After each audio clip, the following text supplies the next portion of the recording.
بسم اللہ الرحمن الرحیم۔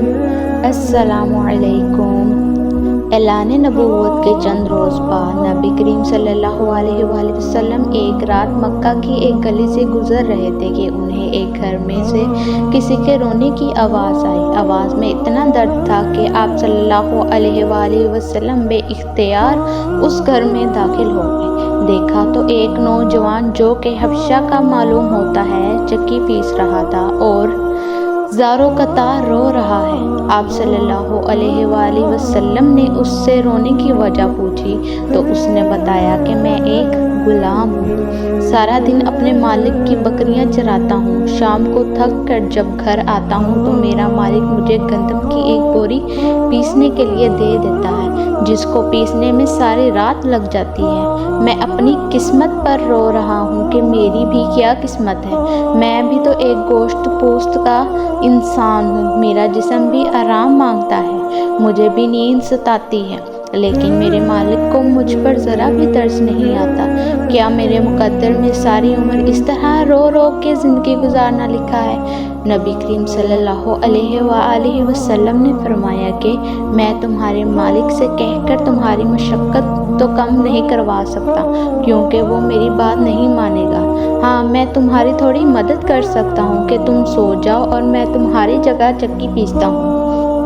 وہ غلام بہت خوش ہوا اور شکریہ ادا کر کے سو گیا اور آپ صلی اللہ علیہ وآلہ وسلم اس کی جگہ چکی پیستے رہے۔ جب گندم ختم ہو گئی تو آپ اسے جگائے بغیر واپس تشریف لے آئے۔ دوسرے دن پھر آپ وہاں تشریف لے گئے اور اس غلام کو سلا کر اس کی جگہ چکی پیستے رہے۔ تیسرے دن بھی یہی ماجرا ہوا کہ آپ صلی اللہ علیہ وآلہ وسلم اس غلام کی جگہ ساری رات چکی پیستے اور صبح کو خاموشی سے اپنے گھر تشریف لے آتے۔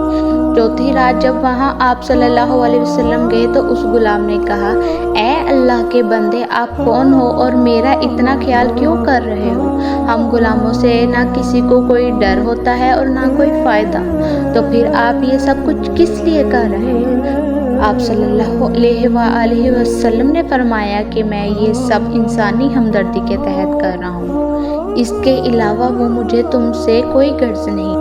اس غلام نے کہا کہ آپ کون ہو؟ نبی کریم صلی اللہ علیہ وآلہ وسلم نے فرمایا، کیا تمہیں علم ہے کہ مکہ میں ایک شخص نے نبوت کا دعویٰ کیا ہے؟ اس غلام نے کہا، ہاں، میں نے سنا ہے کہ ایک شخص جس کا نام محمد ہے، آپ صلی اللہ علیہ وآلہ وسلم کو اللہ کا نبی کہتا ہے۔ آپ صلی اللہ علیہ وآلہ وسلم نے فرمایا کہ میں وہی محمد ہوں۔ یہ سن کر اس غلام نے کہا کہ اگر آپ ہی وہ نبی ہیں تو مجھے اپنا کلمہ پڑھائیے، کیونکہ اتنا شفیق اور مہربان کوئی نبی ہی ہو سکتا ہے جو غلاموں کا بھی اس قدر خیال رکھے۔ آپ صلی اللہ علیہ وآلہ وسلم نے انہیں کلمہ پڑھا کر مسلمان کر دیا۔ پھر دنیا نے دیکھا کہ اس غلام نے تکلیفیں اور مشقتیں برداشت کی، لیکن دامن مصطفیٰ نہ چھوڑا۔ انہیں جان دینا تو گوارا تھا، لیکن اتنے شفیق اور مہربان نبی کا ساتھ چھوڑنا گوارا نہ تھا۔ آج دنیا انہیں بلال حبشی رضی اللہ تعالیٰ عنہ کے نام سے جانتی ہے۔ نبی کریم صلی اللہ علیہ وآلہ وسلم کی ہمدردی اور محبت نے انہیں آپ صلی اللہ علیہ وآلہ وسلم کا بے لوث غلام بنا کر رہتی دنیا تک مثال بنا